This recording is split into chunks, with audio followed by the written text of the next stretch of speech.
Supreme Rice. Since the 1930s, supporting Louisiana farmers and communities throughout Louisiana. To find out more, go to supremerice.com. Live at lunch. You are looking live. Live at lunch. Live at lunch with Ott and Hanny on 104.5 ESPN, Baton Rouge. What the hell's going on out here? Now, here's Jimmy Ott and Charles Hannegriff. Yeah, for some reason or another, you sound a little taller on radio. Is it live? Is it live? Is it live? From Bin 77 in Perkins Row, welcome to the Thursday edition of Live at Lunch, 104.5 ESPN Baton Rouge. Charles Hannegriff, Jimmy I, Jordan Kitchens back in the studio. Oh, as we head into the college football weekend, picks. Colucci with us. Brian Edwards from Vegas Insider with us today, as well as Matt Humans. We'll have all of their thoughts about the games coming up this weekend. Good morning, Jimmy. I got to give you credit for something. You know, you always manage when the weather turns this good to find us somewhere we can be outside.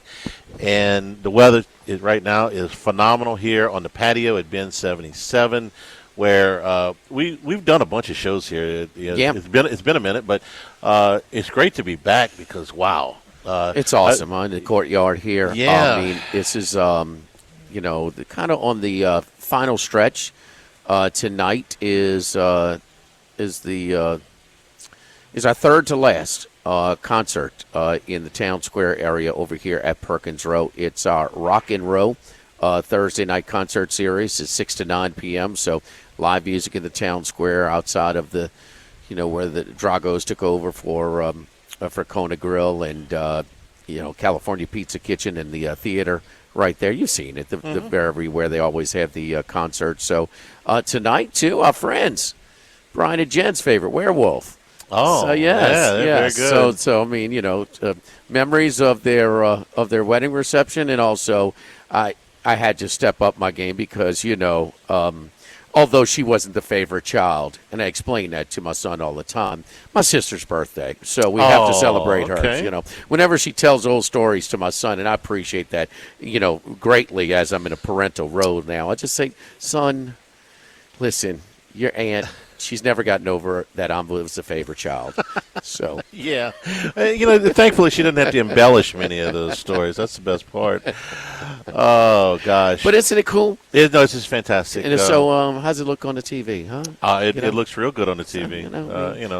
The surroundings look great. I mean, my profile you can take or leave. The fountain area that people already filing in over here to enjoy, and this is obviously the popular time of the patio season. So we have small windows in the fall and spring, but we take advantage of it. One of the things we do over here at Bin 77 also, and Brian Dykes and I have worked and partnered at different promotions for different establishments over the years. So pleasant to deal with. But they roll down the projector screen, LSU games, boom.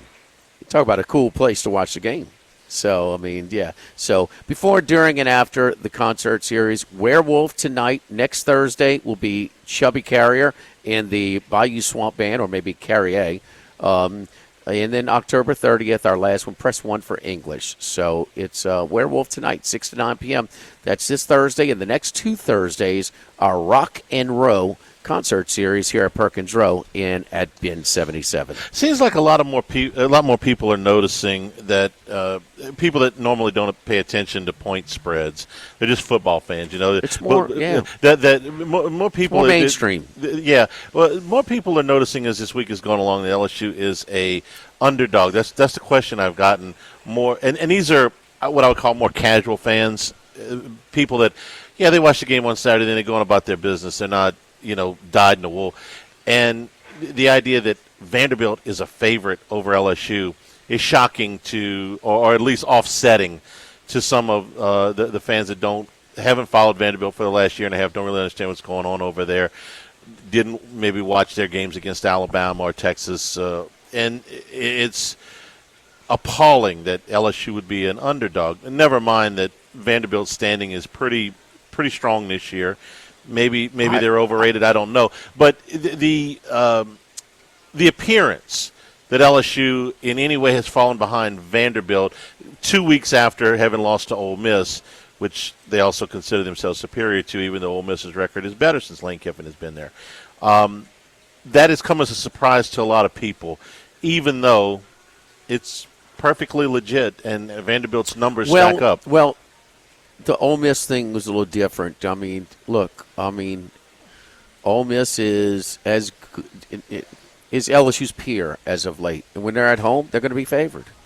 As Kiffin, more times than not when Kiffin's there.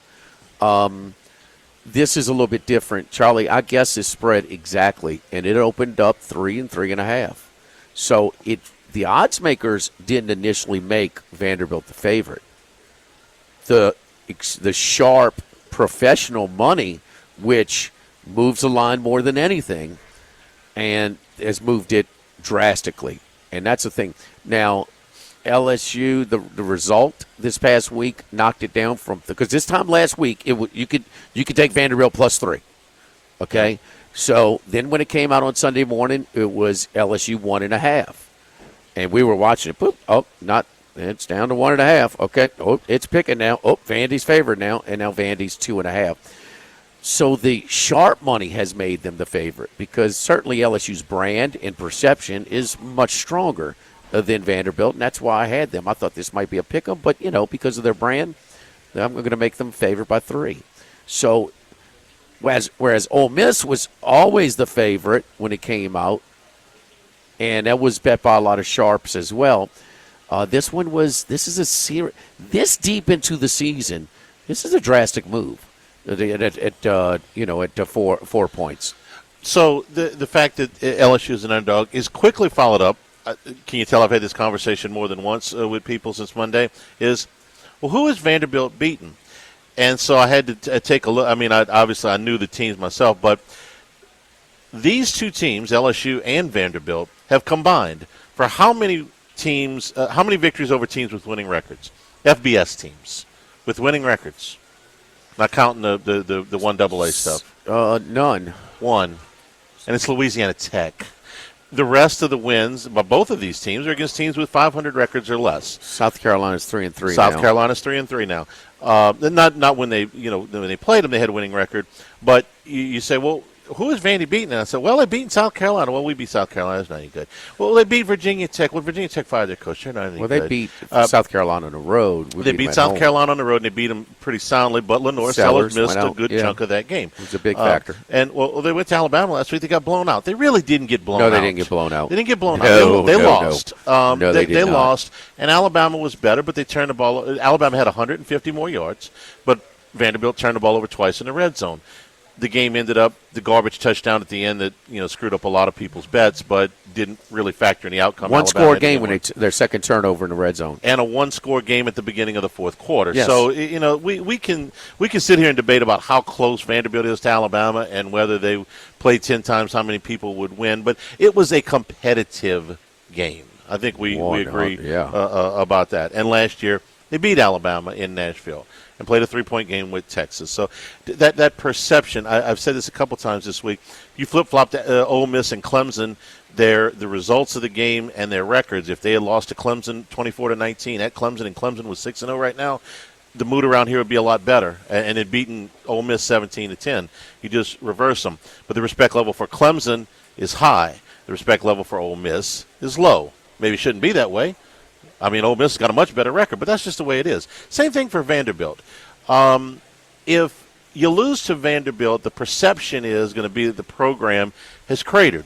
Well, that wouldn't be correct, but that would be the perception because they're Vandy. I'm doing some out of town because the niche shows, the sports gambling shows that I listen to, I mean, they're all talking about the historical element of this, whether it's 51 straight games where conference games where Vandy's been a dog, whether it's since 1948 that LSU, Vandy is, whether it's they've never been ranked, favored over a ranked team. So everybody's rolling out.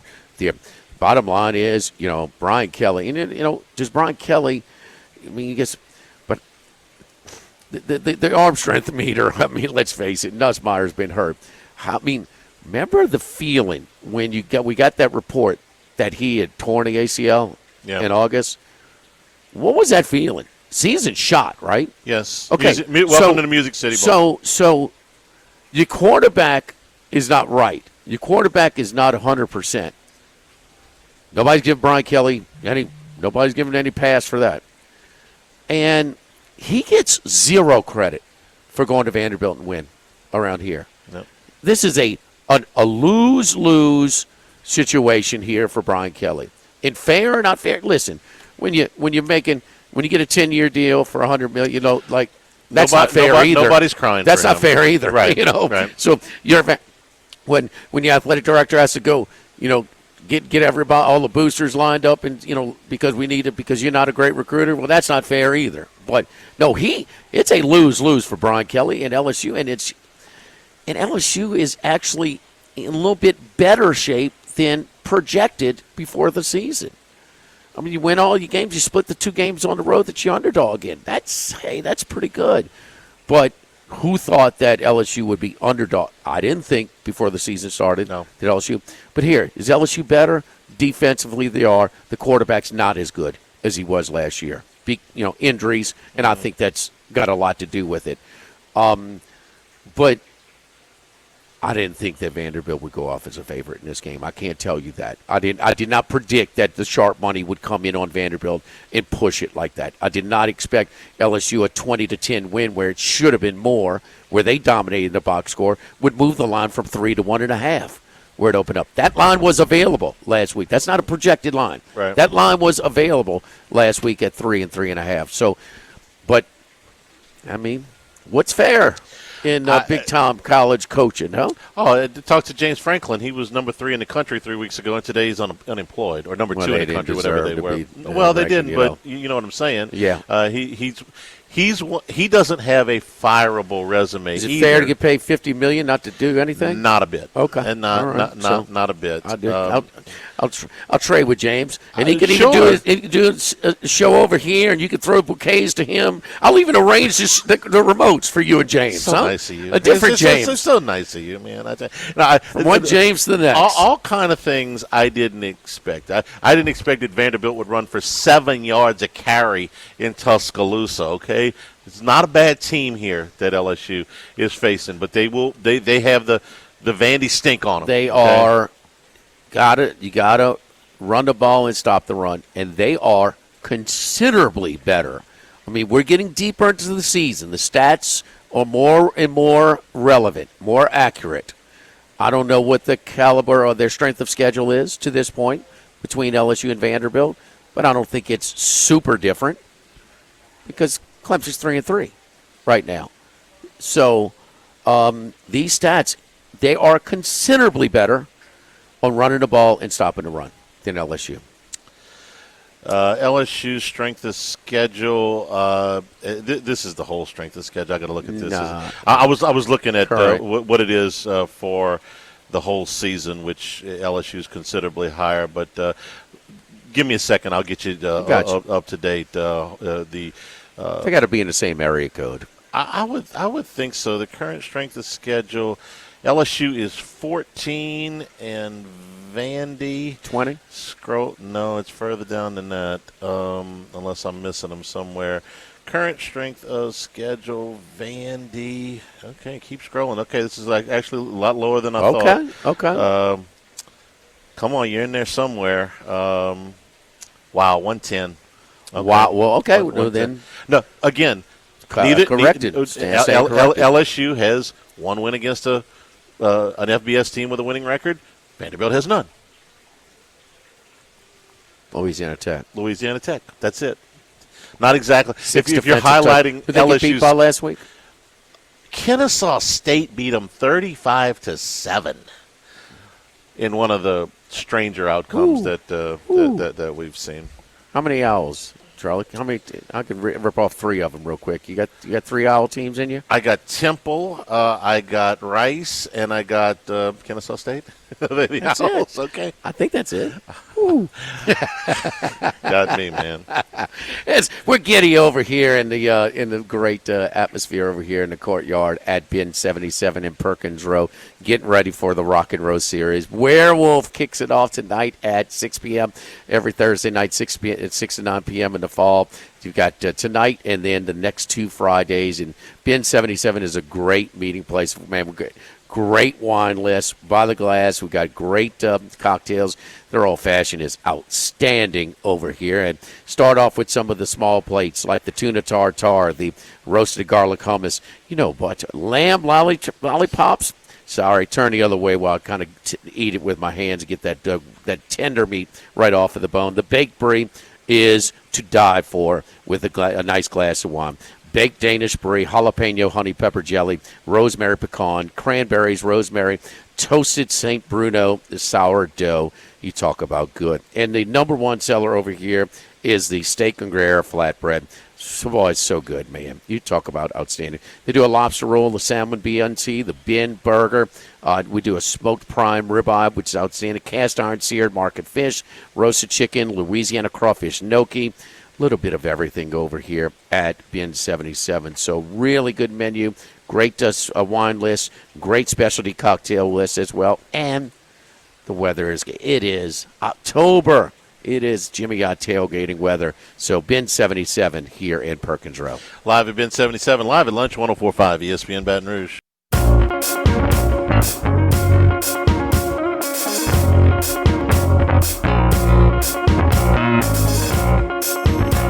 Live at Lunch with Ott and Hanny. And we're here at Bin 77 in Perkins Row. Remember, you can always get the show on demand. 1045ESPN.com. LouisianaSports.net. It's brought to you by Supreme Rice and SupremeRice.com. Supporting Louisiana farmers since the 1930s. Louisiana-based Supreme Rice. So this story's kind of got our attention. What's going on over at the University of Florida. It's no surprise that Billy Napier is under a tremendous amount of heat, and we didn't think the chances were much greater that, given their schedule, he would not make it to next year. But we thought that last year, and Napier made it. He got him on a late rally, and they got home. But this past weekend, they lost to Texas A&M, and a story came out. I think USA Today was the first one that had it. I could be wrong there, but it's Matt Hayes, who's a respected writer, and said that he had three different sources with knowledge of the situation, that there was a meeting on Tuesday, that there will be that Billy Napier could be fired as soon as this weekend. Scott Strickland, who's the athletic director, did not comment for the story. University officials cited by Hayes said, on the condition of anonymity, denied that withholding financial support was any part of the conversation. So here's my question. If you're Florida and you've decided to fire Billy Napier after this weekend's game against Mississippi State, win or lose, they have an open date the following week before they play Georgia at the end of the month, so the timing is convenient. Okay, I get it. You've reached the end of the road with Billy Napier, and you're ready to move on. If you have that meeting, okay.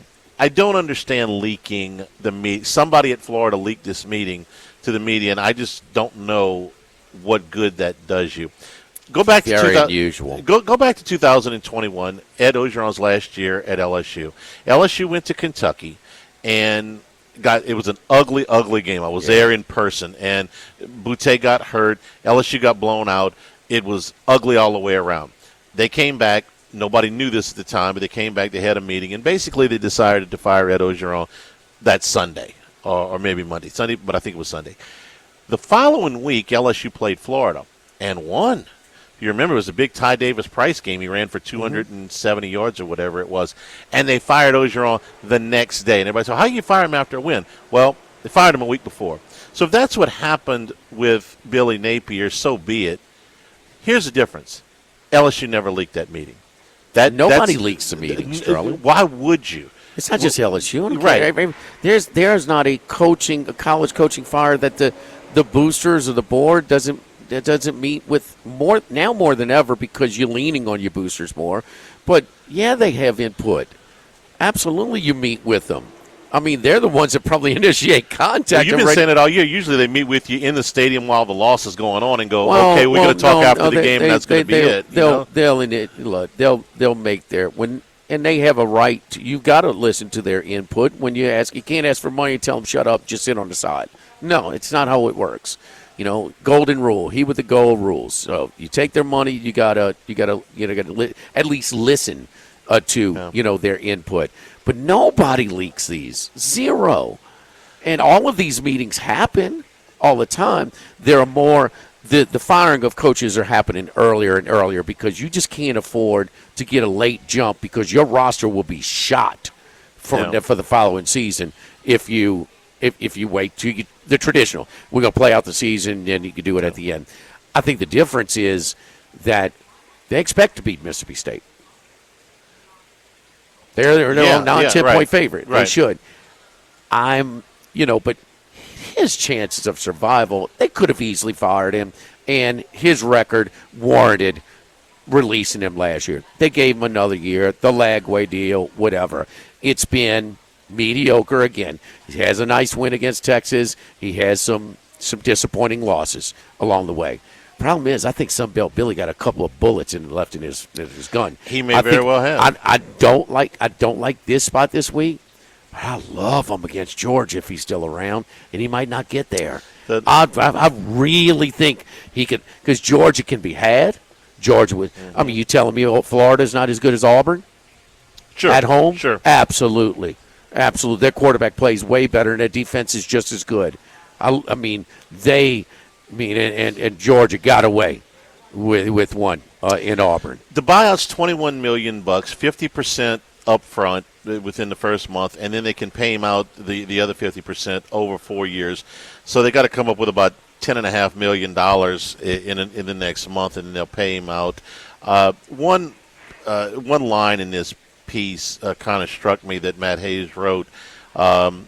Is that the inevitable end for Napier, who was nearly fired last year when Florida began the season with blowout home losses, was Strickland held firm with Napier, a likable, organized coach who the university desperately wanted to succeed.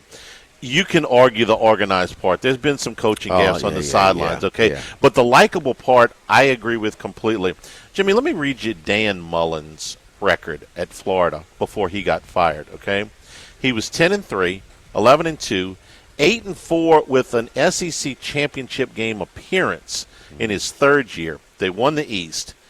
And then 5-6 the next year, 2-6 in the league. They fired him at the end of that season. So he had 2 double-digit win seasons, an SEC championship game appearance season, and the next year he went 5-6. This wasn't just even like there were some indiscretions going on too. Just kind of but Billy Napier's never come anywhere close to that. 6-7, 5-7, 8-5, and that's with the bowl game win, and then 2-4 this year. But they didn't like Dan Mullen. Dan Mullen's got a history as being difficult to work with, and a lot of people don't like him. But he was successful. Billy Napier's been nowhere near that successful. They held on with him a lot longer than they would have somebody else.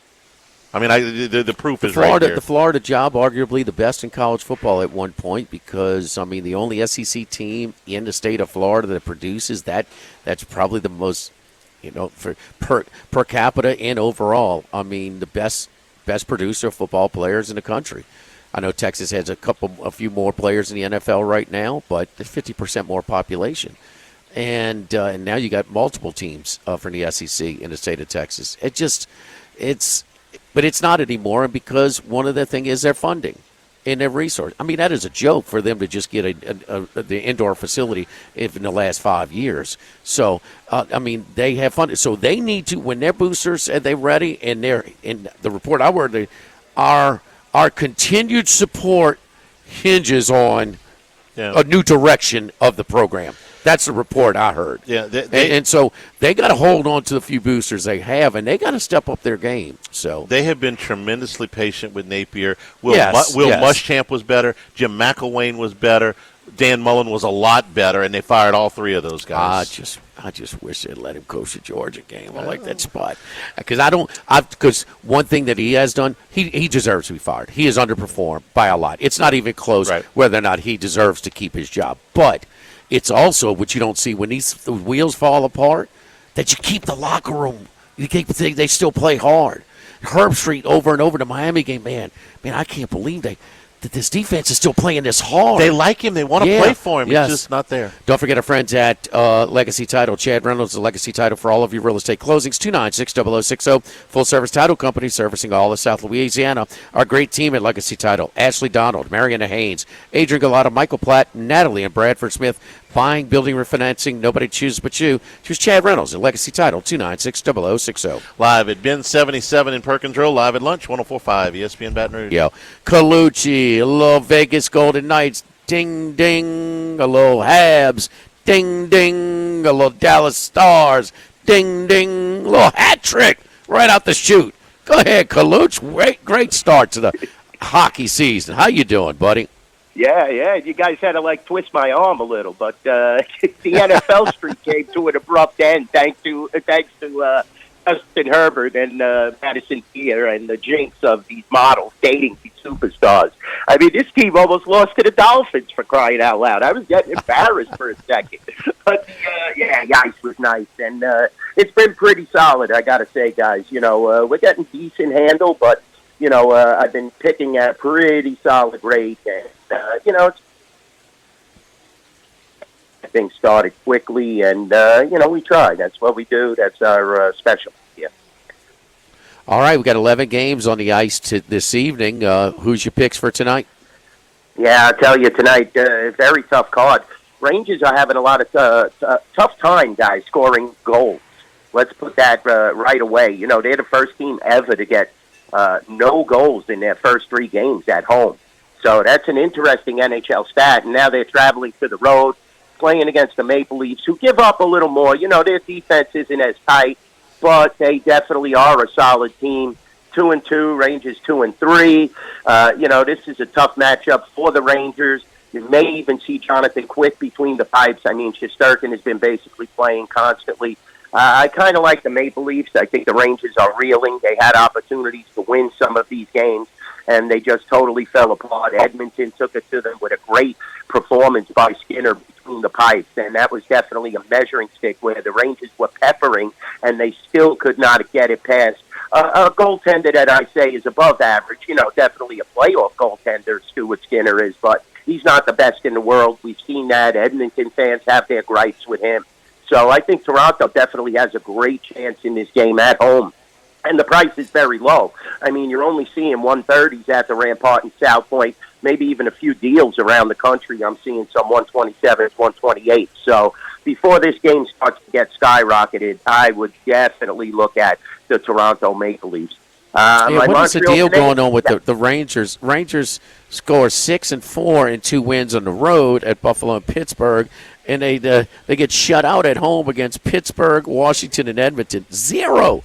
And the New York fans, they give them a pass. They didn't boo them too much. No, not at all. Well, the Garden is a very rough atmosphere, and I'll be honest with you. I've been there for some treacherous Rangers teams, and the crowd really gets into it. I mean, the Ranger fans are very diehard. You have to keep this into consideration, and when you're not putting forward a good product or what the fans feel is a good effort, it's going to become a raucous atmosphere.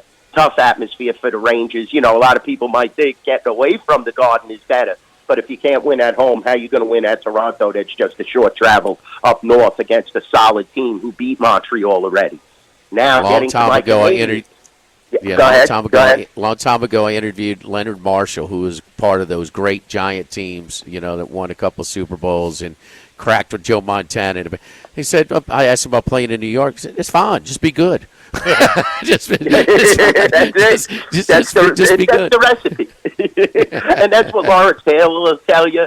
A lot of these legends will tell you that, Reggie Jackson, all these guys, as long as you're performing at a high level in New York, you're the darling of the city. But then, you don't perform and you don't win a Stanley Cup in 30 years like the Rangers, it starts to get a little stale, even though you've had Heinrich Lundqvist, you got Shesterkin now, you had Chris Kreider, you had all these glory year teams, and you haven't won since Mark Messier was there. But, Messier will tell you that, Lawrence Taylor, Reggie Jackson. As long as you're winning in New York, it's a great atmosphere. I don't think even from my generation, any New York Knick knows what a great atmosphere is to win up until last year, finally getting to the conference finals. But, New York is a media city. You have multiple media outlets too, Jimmy. That's the whole thing.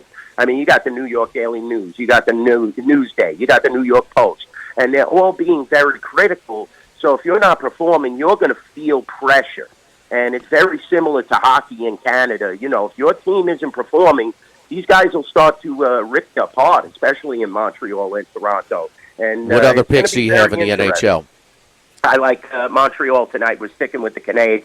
Hopefully we'll get Dobish between the pipes. I mean, they are so hot. Lane Hudson has his contract now. You got Suzuki. You got Caulfield, who's scoring at a high level. I mean, this guy has got 9 overtime winning goals.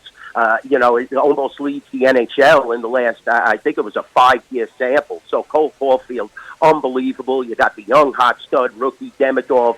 Nashville is, you know, they're performing okay, but UC Saros has shown several holes in his game. He's not the same goaltender he used to be. Montreal, 145 at the Rampart and South Point. I'm seeing other properties with 150 and 160. So get down on this game as well. This is a game you have to get down quickly on.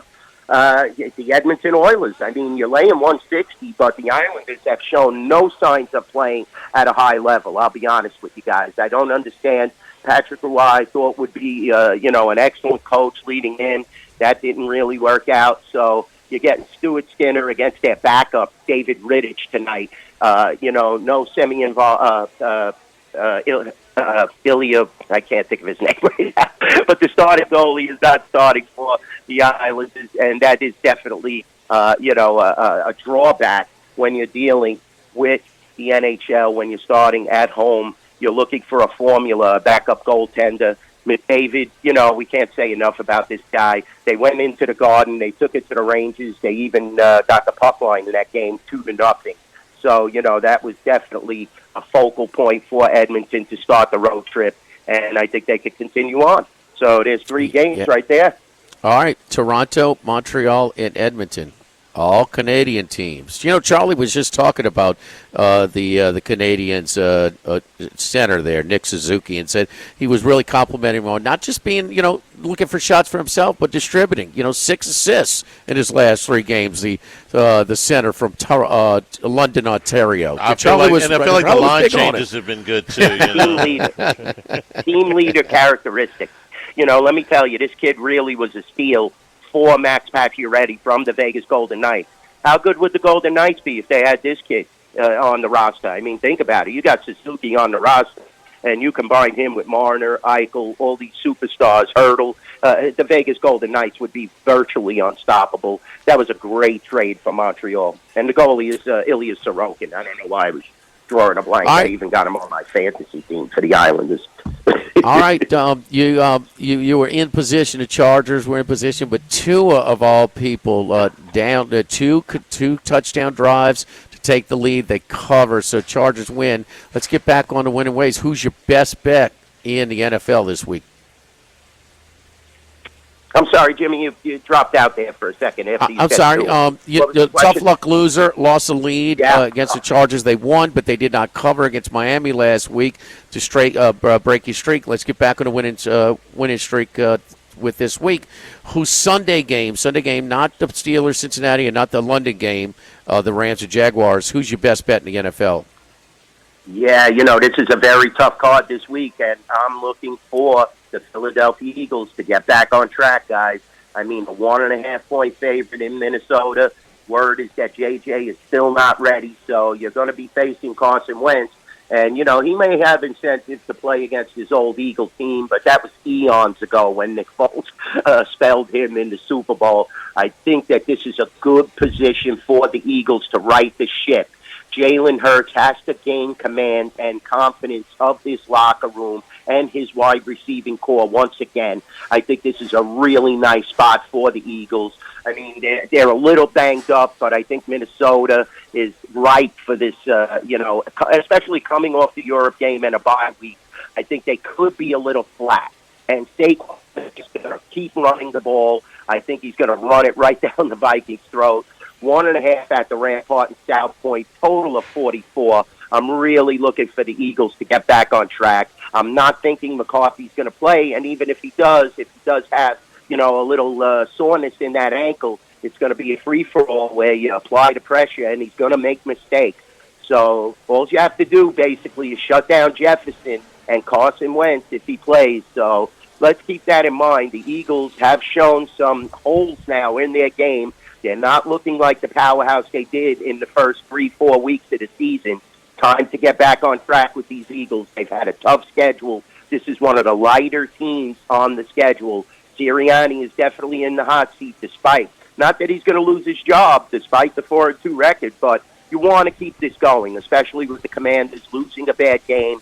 Dallas lost a bad game. Giants are playing somewhat better. I mean, they have that young core, which is excellent for the future. You know, you have Jackson Dart, you got Scatterboo. Hopefully Neighbors could come back, you know, not hopefully from a Cowboys fan point of view, but from a Giants fan point of view. So this division turned out tough, guys. I thought it was going to be two teams top-heavy, but the Commanders have shown a lot of holes. The Eagles have shown a lot of holes. Time for the Eagles to get back on track. Colucci, speaking of the lines at the Rampart, now we saw some outlets this time last week that had LSU as a 3-point favorite over Vanderbilt. We saw one outlet open it up, LSU 1.5. It's been bet up to 2.5. Vandy, so flip side, sharp, respected action on Vanderbilt. Where did you guys open up the LSU Vandy line, and where is it now? Just like you said, we opened it 2.5. We're sitting at 2.5. We've seen some significant action on the under. We opened that on 49.5, and now we are sitting at 47.5. So that has come back down to earth. Vanderbilt -2. I mean, I think this is a good spot for you guys. Hopefully, you know, you get this victory, possibly stay in some playoff contention there in Baton Rouge, but we're getting great two-way action on this game. I mean, the ticket count and the money are very close in this game.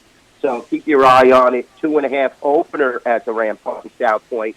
Chris opened that game, you know, and we're sitting at 2.5. So good two-way action, guys. Okay. I'm surprised that LSU hasn't been, you know, a little more focal in the market because, you know, you're not going to see 3 in a game of this magnitude, guys, in my opinion. I just think it's too tough of a game to move to that key number of 3, but anything is possible. You know, I think it's a good spot if you can get 3 points with LSU. And 2.5, two-way action, boys. What other significant action, both college and pro, at the Rampart? Hold on a second, guys. Let's get this schedule up here. I'm pulling it up right now. You know, we're seeing some good action in the Minnesota game against Nebraska, believe it or not. We're seeing Minnesota take some action plus the 7.5. I was surprised at this one. Yeah, you know, we're seeing a good 2-to-1 money count thus far on Minnesota, which is very surprising to me.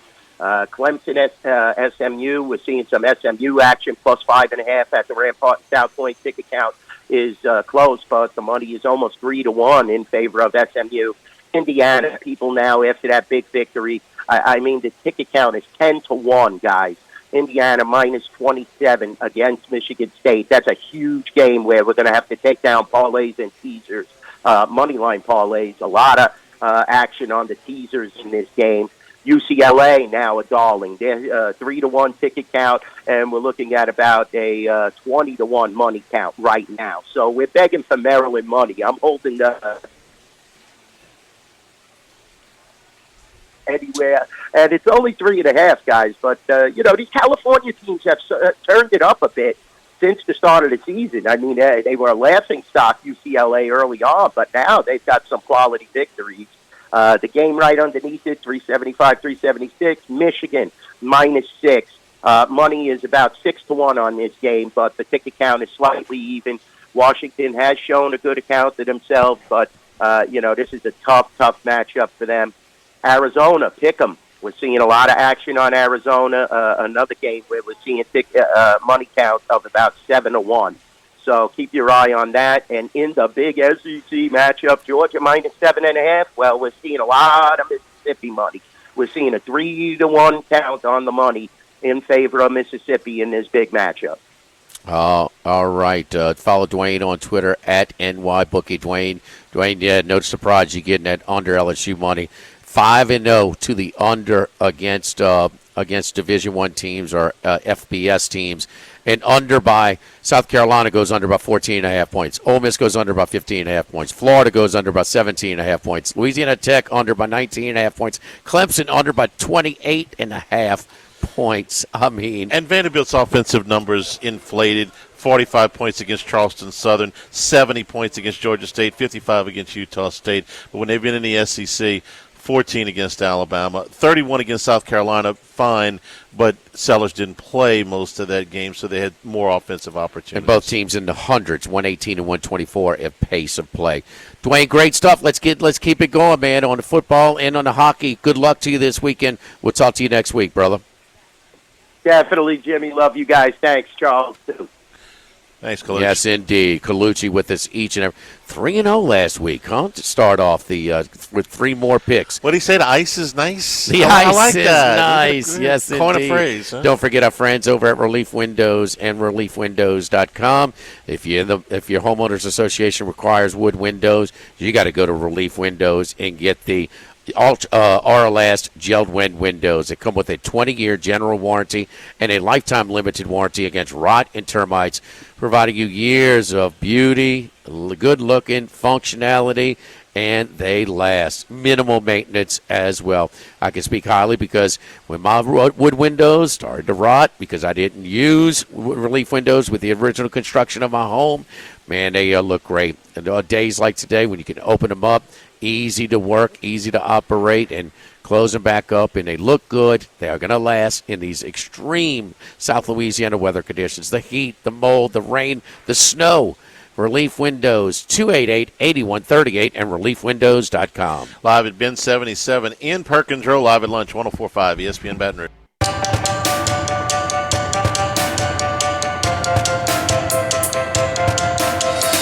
Live at lunch with Ott and Hanny.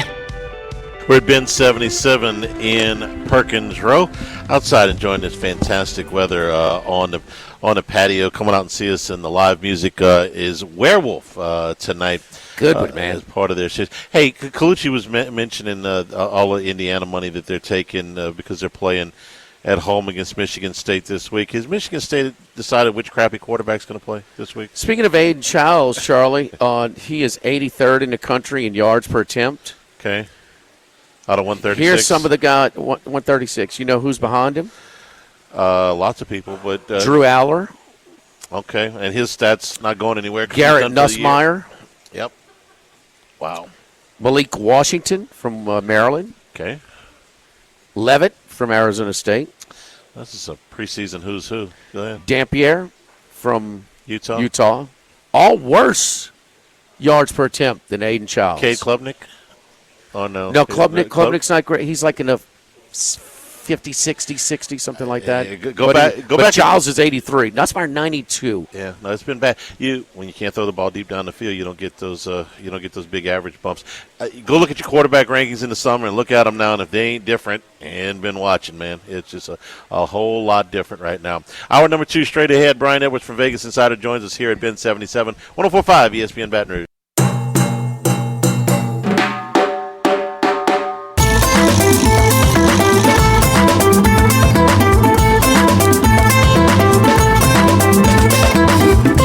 Live at lunch with Ott and Hanny. Here at Ben 77 in Perkins Row. Come on out and join us here on the patio, enjoying this fabulous weather. Our fall music series, including Werewolf, here tonight. All right. Yes, indeed. Open air edition of Live at Lunch here, live at Ben 77. Getting ready for, again, third to last concert, a free concert in their fall concert series. Brian Edwards joins us right now. Brian, what's up, my man? How you doing, buddy? Doing great, Jimmy. Thanks for having me. Yes, indeed. Let's start with what's your take on sort of this leaking out? I mean, yeah, boosters meet with ADs and administrations all the time about, voicing their opinion, or they want to move in a different direction, or they're going to pull their support if they don't move in a direction. And nobody's gonna be shocked. Billy Napier loses his job. Nobody would have been shocked last year had he lost his job mid-season or even after the season. But publicize it a little bit. What do you make of that? Well, our athletic director is Starkville Scott Strickland, and the only good thing he's done at the University of Florida is hire Todd Golden. Everything else has been a disaster, and so I would expect nothing less of Starkville Strickland. But whatever the case, I just want to wake up Sunday morning and the 4-year nightmare be over. So however it goes down, I've been waiting, and it's time to happen.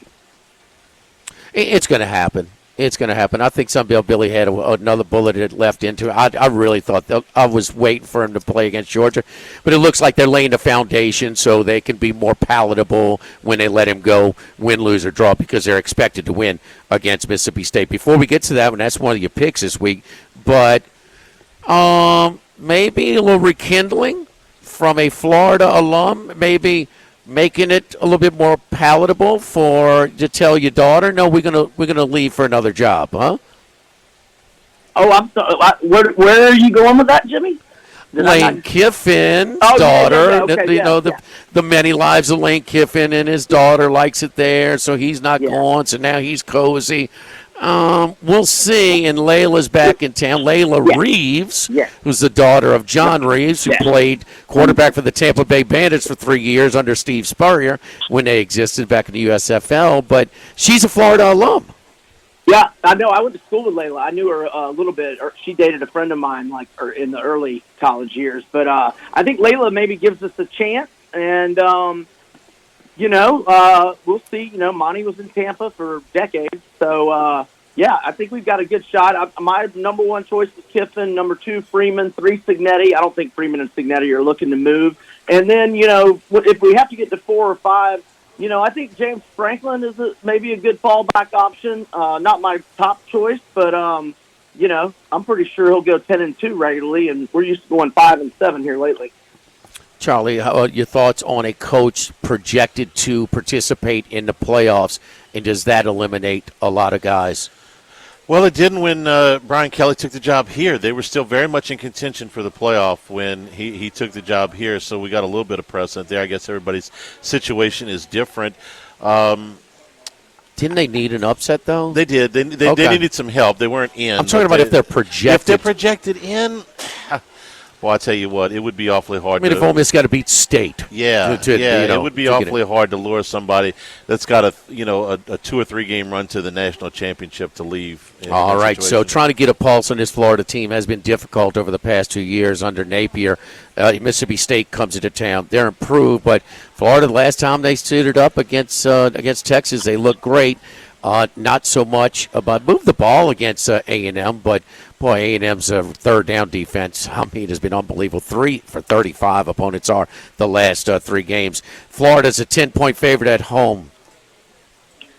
It's too many, Jimmy. I got to go with Mississippi State. Napier is a home favorite at Florida. Is 4-9 against the spread. I know it's a small sample, but as a road dog under Levy, Mississippi State is 4-2 against the spread. And the one thing I did notice late in the game last week, there was clearly some frustration, especially from the offensive players in their body language with the play calling. In fact, some lip reading on Lagway after one possession showed his dismay with the play calling as well. So I think that, I know Florida has played very hard when it seems like Napier's back is against the wall, but I think frustration is starting to set in a little bit. And, whatever the case, going against Napier as a fairly heavy favorite is never a bad idea. All right, let's stay in the SEC. And third Saturday in October, and our schedule makers in the SEC, the powers to be, made sure that's going to happen. We figured as much. Tennessee coming in, revenge spot here for Alabama. J.M. Miller, questionable, the starting running back, a concussion protocol after being knocked out late in Columbia last week. Tennessee doing it on offense, but lacking on defense. Typical. They gave up about 500 yards to Arkansas at home last week. 17-point lead was cut to 3 late in that one. Alabama -8, Brian. Yeah, Arkansas racked up 29 first downs. Like you said, 496, almost to 500. And, they just fumbled the game away. They fumbled 3 times, one in the red zone, and you go -3 turnover margin on the road in the SEC. That's not going to do it. But, Tennessee, I thought they were going to have one of the best defenses in the country. Only gave up 16.1 points per game, brought 8 starters back, but they lost Ricky Gibson, starting corner, last month to a season ender, and then Jamar McCoy third-team All-American last year, is still not back from the torn ACL in January, and they're now 124 out of 136 FBS teams against the pass. They're 15th in the SEC, 108 nationally in scoring D. Alabama's won 5 in a row, 4-0-1 ATS. Ty Simpson's getting better every week, 16-1 TDI&T ratio for the year. I think Simpson's going to torch the ball secondary, and Bama wins by 2 touchdowns. Senior handicapper, VegasInsider.com, Brian Edwards with us right now. Let's move on to the Big Ten. Let's go to one tomorrow night, Friday night game in the Big Ten. Minnesota down 7 against Purdue, scores with 7 and change to go, and 7 seconds later, a pick 6 to flip a 7-point deficit into a 7-point win. Now they're catching points at home here against Nebraska. Boy, Nebraska's far removed from their glory years, but doesn't it seem like you're still playing a little bit of a Nebraska tax? 7.5 here on the road in Minnesota on a Friday night. Yeah, Minnesota hasn't been overly impressive, but, they're catching a good number here at home. They've won 4 in a row at home and 6 of the last 7, and the only loss was a 26-25 loss to Penn State last November as an 11.5-point home underdog. In Nebraska, since 2019 as a road favorite, they're only 3-8 against the spread, so I think this number's pretty rich here. I'll go Minnesota plus the 7.5. All right, let's go to the ACC, but another local team that you're looking at. And Stanford has been in the news for a lot of reasons. First, again, jumping, finding a landing spot when the Big Ten did not accept them, so they go to the ACC. It's a weird fit. They have no money, but then all of a sudden they get an alum to give them a lot of money. Frank Reich and Andrew Luck are involved, and now here's Florida State, who is one of the best wins in college football. It appeared early, but now they've lost 3 in a row, including at home to a freshman quarterback making his first road start. Florida State coast-to-coast trip to Palo Alto, laying 18. Yeah, I don't like betting on bad teams, and that's what Stanford is. But at least they're undefeated at home. They haven't really played anybody, but they beat San Jose State. They beat Boston College by double digits. And FSU's banged up at the receiver position. Deuce Robinson, by far their best receiver, 25 catches, 443 yards, and 3 touchdowns. He left the pit loss last week in the second quarter, didn't return. And then their starting tight end, Randy Pittman, has missed a couple games. Him and Squirrel White are both very questionable this week. And all the goodwill built up with the Bama win is long gone for Norvell. He's back on a boiling hot seat. And like you said, coast-to-coast trip, late-night game. The spot works, and FSU has not won outright in a road game since the 2023 regular season finale at Florida. So 18 seems really big. I made the number 14. I'll take Stanford plus 18. Hey, Brian, you sent me some player props, but they're not allowed here in Louisiana. So how is it in Florida since Hard Rock has taken over? Man, it's Hard Rock, and that's it as far as your outlets are concerned. I mean, weren't they making you go physically to the brick and mortar to make deposits, but now you can do it mobilely? Give us caught up on the mobile betting in Florida right now, even on a limited basis.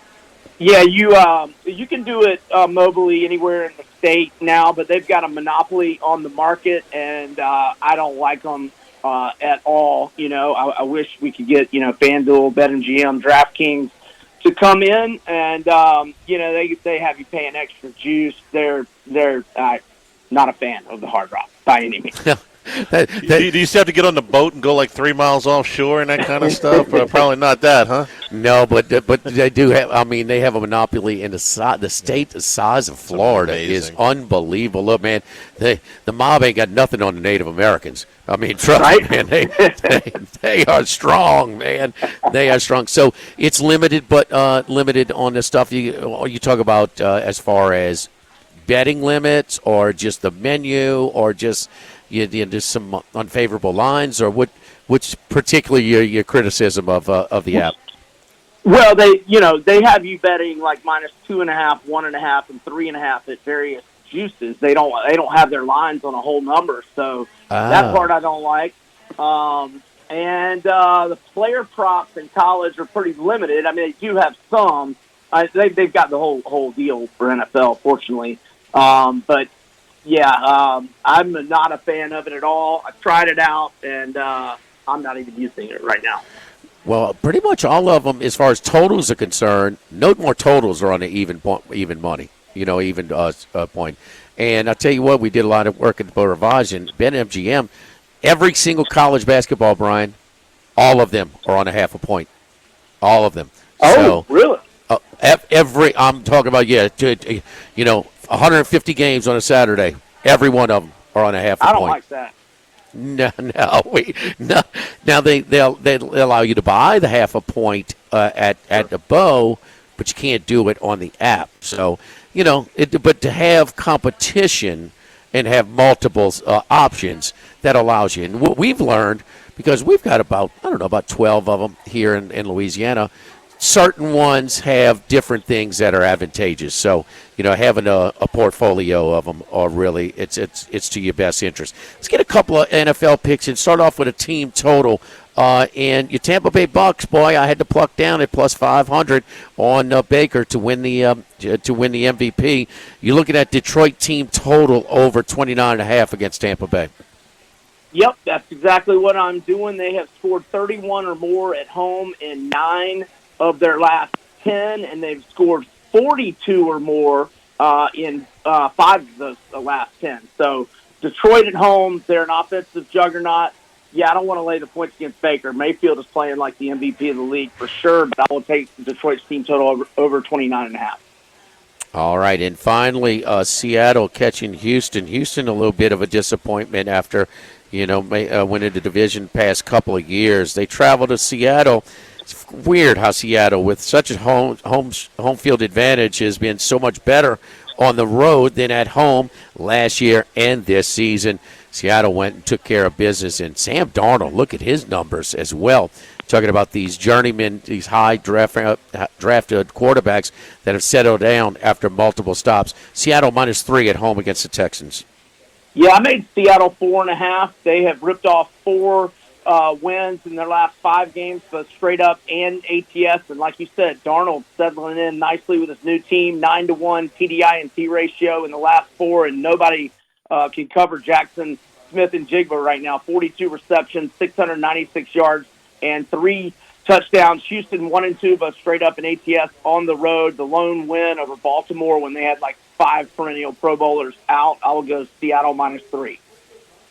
All right, Seattle, top 5 scoring team in the NFL this year. The Texans, number 1 scoring defense in all of the NFL. Follow Brian at Vegas B. Edwards. We need to get that changed at 38 B. Edwards, huh? I mean, come on, man. I'd rather live at 38.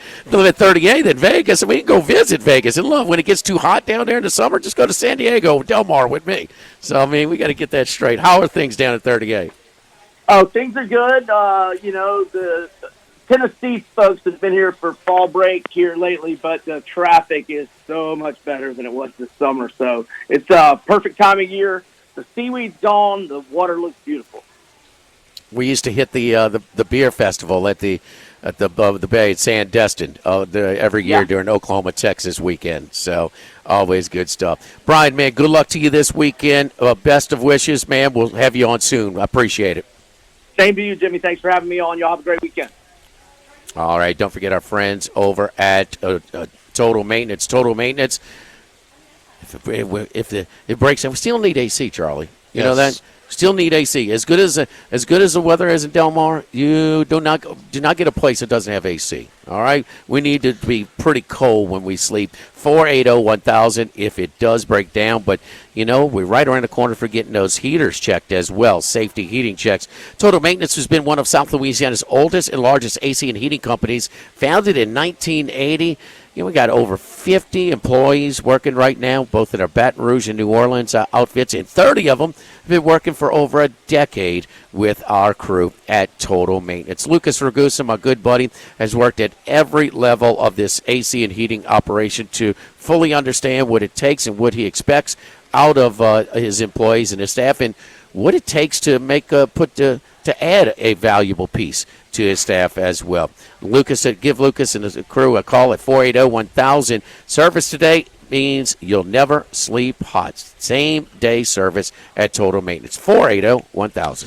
You ever hear, Max, when Jimmy makes his reservation, Does my air conditioner work? Yes, sir. Does my fire pit, is it in place under? Yes, sir. Okay, well, then here's my credit card number. You live well. Live at Ben 77 in Perkins Road, live at lunch, 104.5 ESPN Baton Rouge.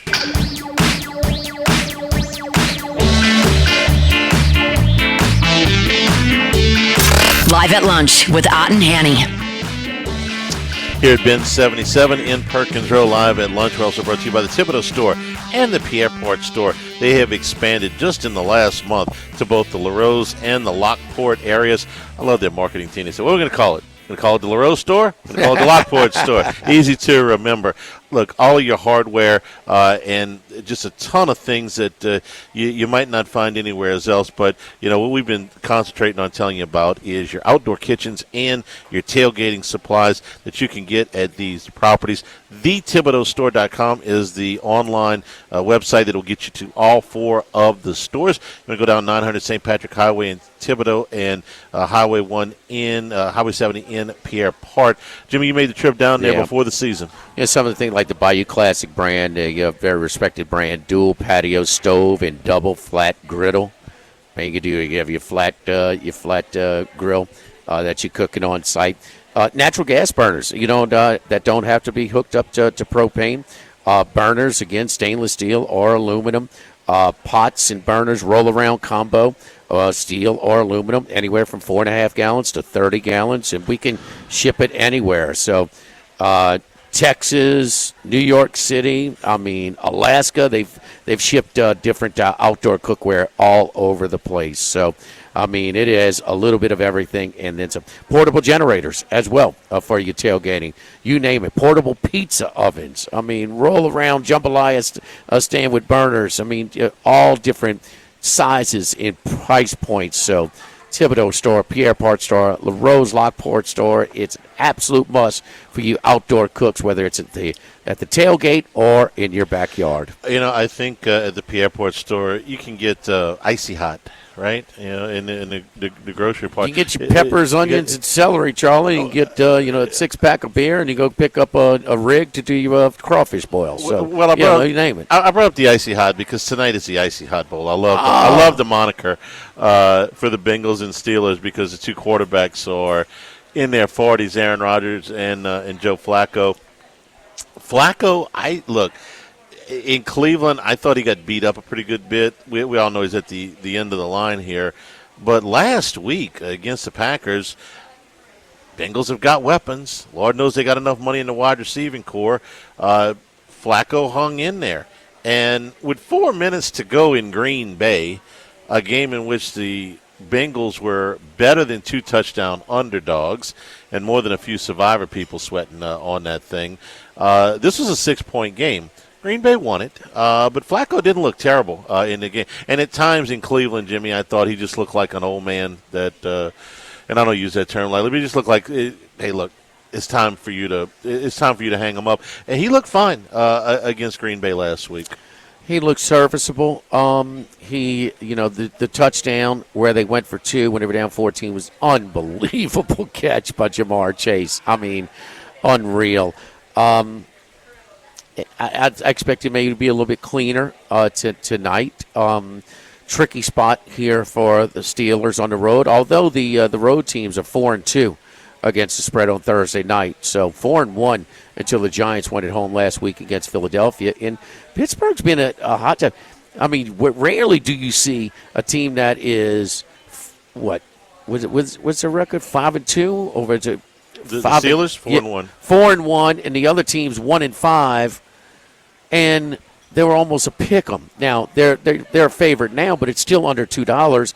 And when you look at their win total is at 9.5 with a 4-1 start. So they're expecting them to kind of calm down a little bit. So it's a big game for the Pittsburgh Steelers because to win the ones that they're supposed to. So I think Cincinnati is going to be game. Hendrickson is questionable for tonight's game. That's obviously pretty big.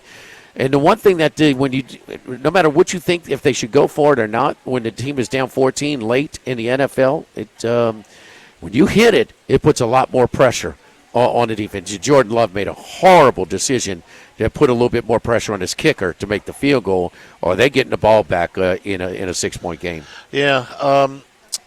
For Pittsburgh, speaking of not bad, Aaron Rodgers has, you use the word serviceable with Flacco, he's been at least serviceable. He's not MVP Aaron Rodgers. I don't think that they were expecting he's that. He's middle of the road. He's thinking, yes. And he has gotten into a little bit of a groove with DK Metcalf. Metcalf is having a nice season with who they paid dearly for. No, he's getting the ball to DK. Yeah. It's sort of like a little bit maybe the watered down version, poor man's version of Rodgers to Devontae Adams. Again, not at that level of his career anymore, but they keep winning. Maybe they shouldn't have beat the Patriots. That game against the Patriots, they got a couple of advantageous turnovers right at the goal line. Maybe they shouldn't have beat the Vikings. That game was very close. The game against the Jets, of all people in the opener, was a coin flip. But This is what Mike Tomlin does. He's done it for 15-plus years. If it's a close game, they've got a better chance to win than not. It's not a dominant defense. It's not a dominant running game. It's not a dominant anything. And here they are, 4-1. This is just who you like? What they do. I like the Steelers tonight. I like the Steelers. Yeah, and maybe a little bit of a higher scoring game. I have looked at the total a little bit and maybe get over that total. We're on the patio over here at Bin 77 getting ready for their fall concert series tonight, 6 to 9 p.m. It is Werewolf. Werewolf performs in the Town Square area, so make Bin 77 in the patio your meeting spot before, during, and after our concert. We got the Werewolf tonight and the next 2 Thursdays, 2 more, and that's it. So we go through the end of the month. It's the fall concert series, free concert series here at Perkins Row and at Bin 77. Live at Bin 77, live at lunch, 104.5 ESPN Baton Rouge.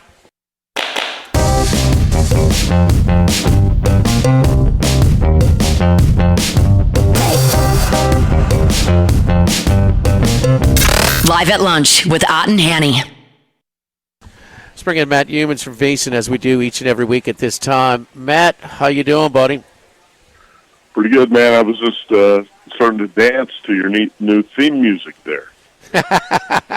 That's Charlie doing his jig. You ought to see the disco lights we bring in on the weekends. Man, you should have seen our LSU USC pool party at Stadium Swim. Man, the jig he was doing. So he was doing that when the Dolphins scored late to cover against the Chargers. So anyway, hey Matt, you were at the Coliseum on Saturday. Is there a chance that Lincoln Riley's USC has a little bit more physicality to their game than usual? Well, they were more physical than the Wolverines were last week. I thought the Trojans were more physical and they were faster. And that was, to me, that was the biggest difference. And I thought that was going to be a difference going into it. With Michigan, really doesn't have a lot of speed or much speed. Michigan doesn't have many playmakers. The USC's got a lot of speed all over the field, and I thought they were more physical than Michigan in that game. So, yeah, I would say so. And I like the defensive coordinator, by the way, Dan Tomlin. I know the USC defense has been criticized by a lot of people, but he's a good coordinator. He did a really good job against Michigan last week. So, it's interesting when you hear people talk about Lincoln Riley on the hot seat and USC. If he doesn't win more, USC should move on. Who else are you going to hire? I don't know who else USC is going to get that's going to do a better job than Lincoln Riley. You hear some of the names tossed around for the Penn State job, and you're like, okay, yeah, I don't know if that's who's going to take Penn State to the next level.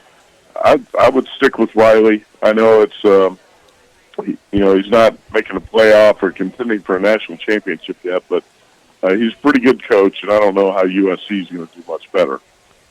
We were talking about the USC and Penn State jobs yesterday because we were trying to say, okay, where is Penn State? All fan bases think their job is better than they are, but right. We're talking about, where, your own pay, your administrative support, staff budget, player budget, everything, what type of, football budgets to school give you, from the tie-in to the – USC and Penn State are close. We've seen USC be this is a new game now. I mean, if you got the right guy, I mean, it's as good as any. I haven't seen that with Penn State, but Penn State looks like they're you deal with more of a budget than what you are, and they're making less coast-to-coast trips than USC does. I mean, your thoughts on which job's better between USC and Penn State right now, Matt? Yeah, that's a tough one because Penn State's got 105,000 seat stadium, and it's an awesome home atmosphere. There's a lot of money behind that program too. I think USC's got plenty of money behind its program. I think they're very close. I don't really know which one's better. Do you want to be on the East Coast or do you want to be in West Coast or East Coast? So, as far as the Penn State job goes, I said, and I don't know if it could happen, but I'll be relentless in my pursuit of Nick Saban. I know he's older, but I can't imagine he's enjoying that TV job too much, sitting there on stage each week, being the square while Pat McAfee, acts like a wild man. And, sitting at home watching TV with Miss Terry each week is probably not that exciting. And Saban grew up in West Virginia. He's got ties to West Virginia, Ohio, Pennsylvania, that area. And I remember he told a story last year about when his dad took him to West Virginia games when he was a kid. And he remembered watching Joe Paterno lead the Nittany Lions out into the field and how awesome it was. And it was cool to hear Saban tell that story about his childhood. And I thought, man, maybe that Penn State job's something that would appeal to him. It could get him out of retire. I don't think there's many jobs that could. That might be one because he grew up in that area. And, if you're looking to get Matt Rule out of Nebraska, that's fine. I think he's a good coach. His resume is very similar to James Franklin. He never wins big games. It's exactly the same. It's exactly the same. Yeah. Saban will bother me a lot less in Pennsylvania than he did at Alabama. Where's the Florida job? Is it better than the Penn State job? Yes. Okay. I think so. Yeah. Matt? Yeah. I think Florida would be the best job out there, most likely, and Lane Kiffin would probably be the guy for that, right? First choice, we would think. He's getting chummy back with his ex-wife, who's an alum from the school. Right. And she, her dad was coaching. Playing quarterback for Spurrier at the Tampa Bay Bandits from '83 to '85. So, and listen.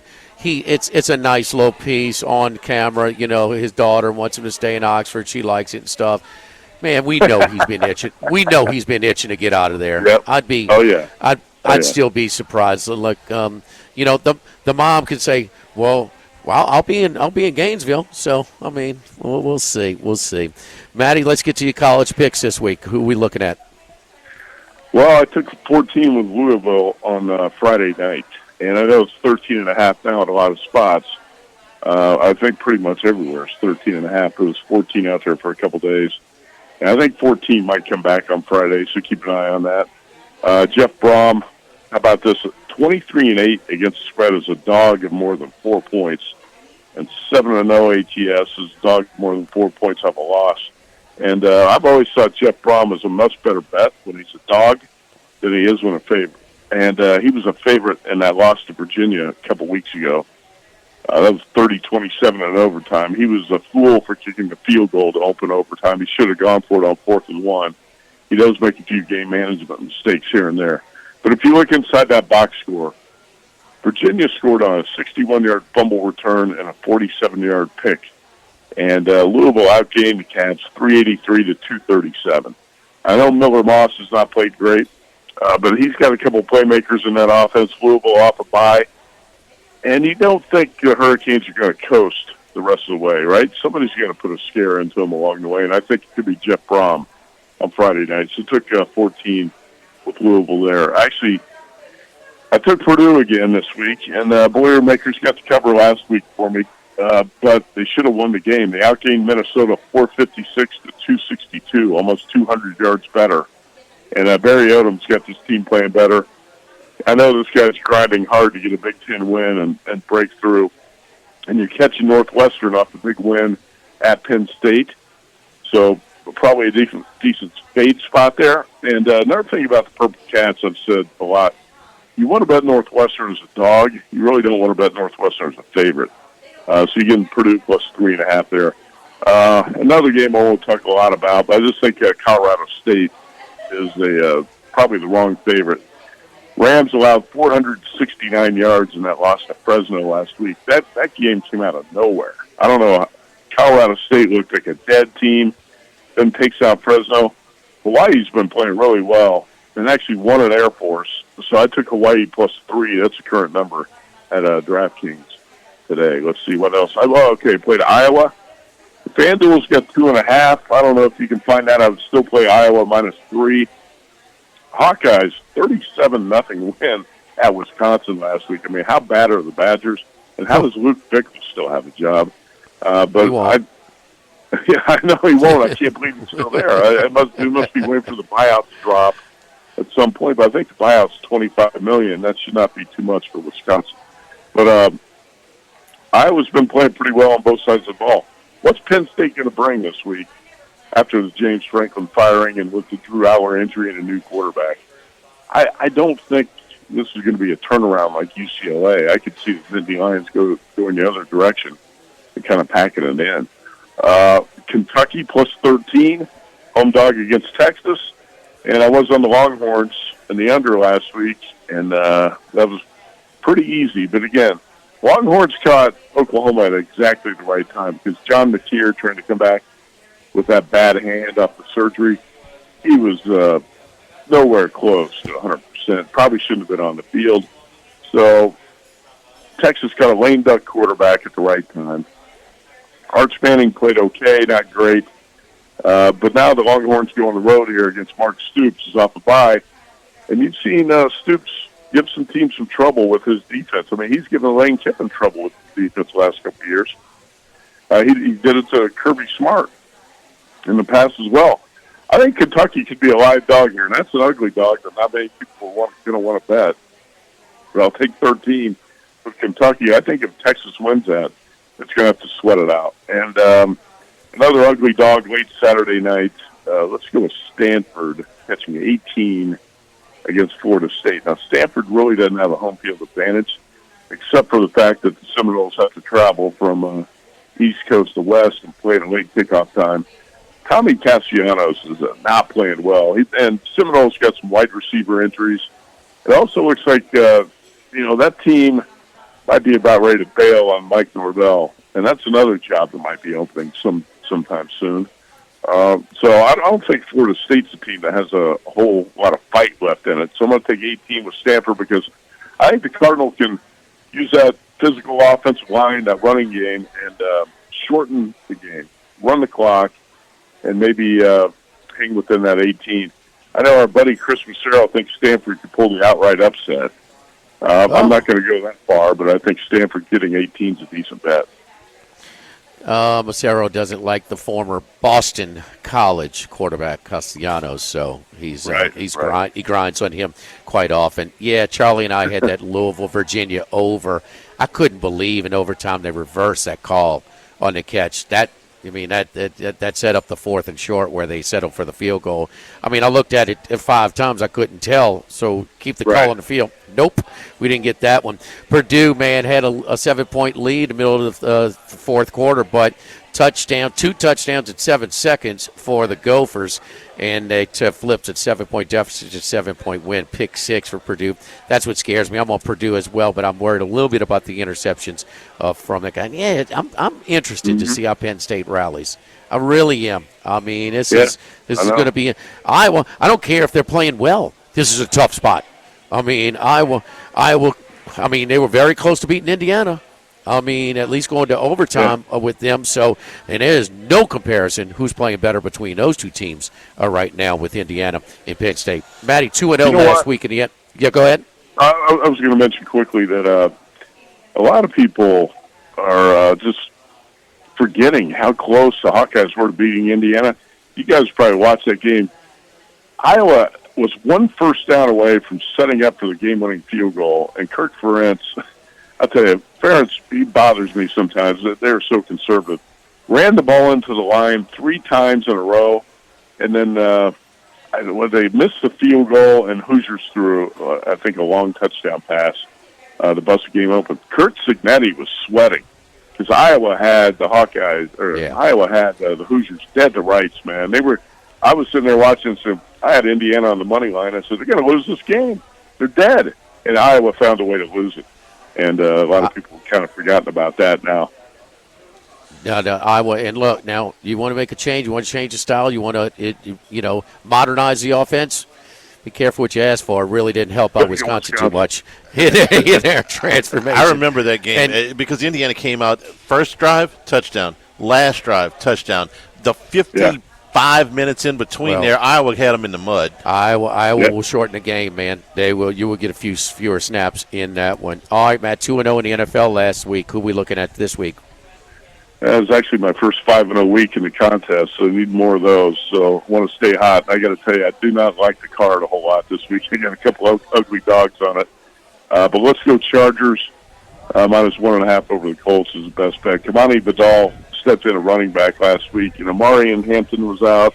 Obviously, Najee Harris has been out, but Vidal had 18 carries for 124 yards. And Ladd McConkey's playing like a legit number one receiver. It's kind of hard to believe, but he's tough. And not many quarterbacks in the NFL playing better than Justin Herbert right now. We're seeing Daniel Jones come a little bit back down to earth. And I'll tell you what bothers me about the Colts. I had them in Circus Survivor last week, and I was lucky to survive.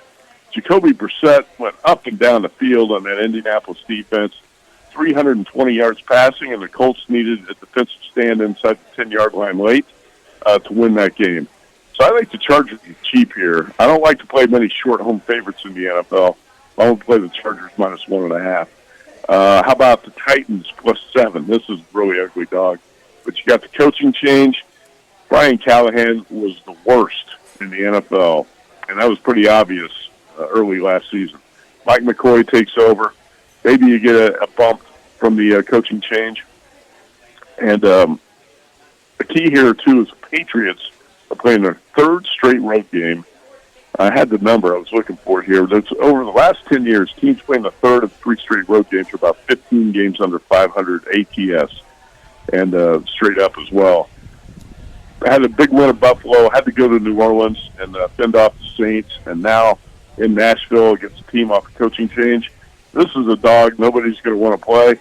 I don't really want to play it much, but the situation calls for it. It's taking Titans +7. And one more, Giants +7 at Denver. Broncos off the big win at Philadelphia, win to London, won the ugliest game you're ever going to see. The Jets basically had to hand it to them. And now they come home.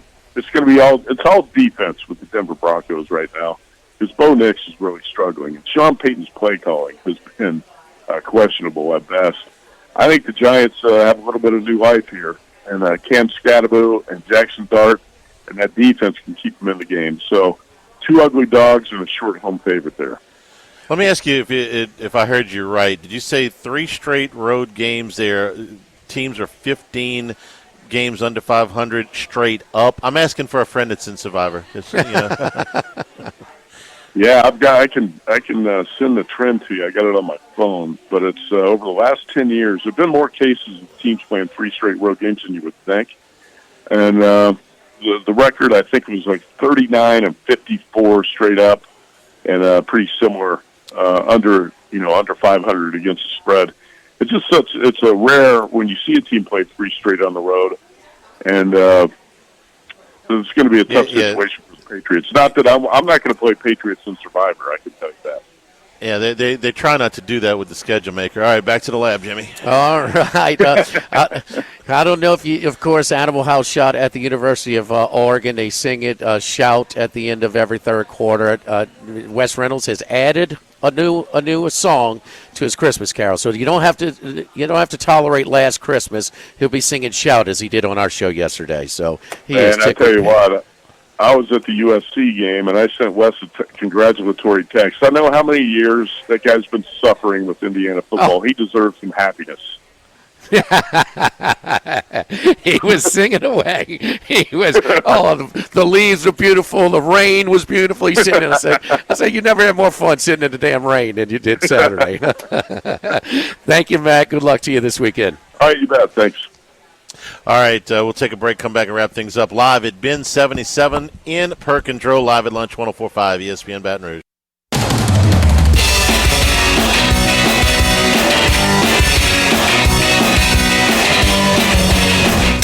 Live at Lunch with Ott and Hanny. Here at Bin 77, we've got a really nice crowd building in behind us, and also it's inside October, for lunch. Charlie. Yeah, come on Come outside. on, man. Come on out to listen to live music tonight with Werewolf. Enjoy this fantastic weather here in Perkins Row. All right, we got. I kind of like the over in tonight's game. That may seem a little crazy. Really? But the Steelers and the Bengals, yeah.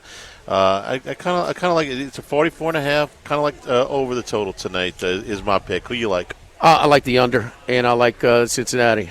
So, divisional game is usually I usually go under, and Cincinnati has been a little bit spicier on defense than with all of their concerns on that side.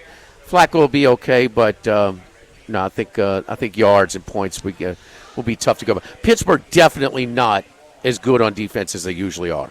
Yep. They're definitely not that good, but don't they just play close games, huh? I mean, you give me 5.5 at home. I'm going to take Cincinnati. Nice play. Baseball, we got smashed last night after a 2-0 lead, huh? Yeah, kind of everything fell apart after that on Seattle. So you got a doubleheader today, 5 and 7:30. I'm going to go back with Glass now against Milwaukee, but I will temper that. I love Seattle with Castillo against Scherzer. Okay. Scherzer's lucky to be on the playoff roster. His ERA his last 10 starts like 9. I didn't realize it was quite that bad. With all of the two baseball games and the NFL game, I'm not watching Tulsa and East Carolina. Tulsa, how bad is Oklahoma State? Tulsa beat Oklahoma State. That's the only win in the last 5 games. The other 4, they haven't been within a touchdown of anybody. Can you be worse than last? That's where they are. Yeah, the Power 4 programs. Okay, well, they're last. Yeah, I would. So that's how bad they are. Well, last. Okay, that includes North Carolina. No, Oklahoma State worse than them. That includes Stanford or Tulsa, maybe slightly better. All right, tomorrow we'll be at Rufino's. We open up at 10 o'clock for Football Friday. For Max, for Jimmy, Jordan back in the studio. I'm Charles Hanniger saying thank you.